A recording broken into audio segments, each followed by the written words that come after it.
जादुई crystal soup.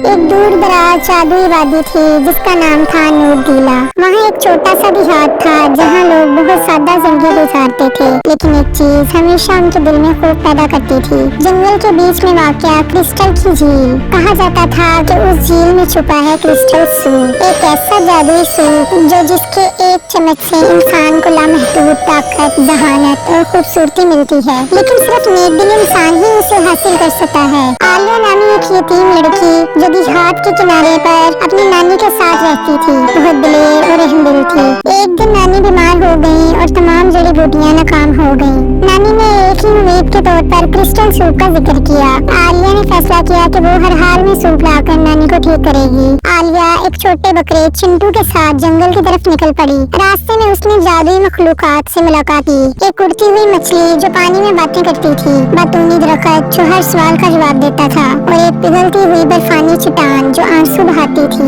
हर मखलूक ने आलिया का दिल आजमाया। क्या तुम ये ताकत अपने लिए लेना चाहती हो? आलिया ने हमेशा कहा, नहीं, मैं सिर्फ अपनी नानी को बचाना चाहती हूँ। आखिरकार वो झील तक पहुँच गई जहाँ एक चमकता हुआ सूप क्रिस्टल के प्याले में तैर रहा था।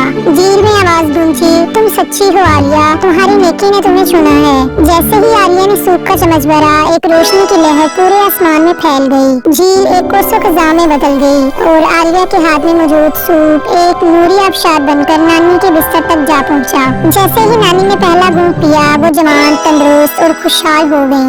आलिया की नेकी ने न सिर्फ उसकी नानी को बचाया बल्कि पूरे देहात की किस्मत भी बदल दी। झील अब सबके लिए खुल चुकी थी, लेकिन सिर्फ वही लोग सूप हासिल कर सकते थे जिसका दिल सच्चा और इरादा नेक होता। तो इस कहानी से हमें ये सबक मिलता है कि ताकत का असल जादू नेकी में छिपा होता है और सच्चे दिल वाले हकीकी जादू के हकदार होते हैं।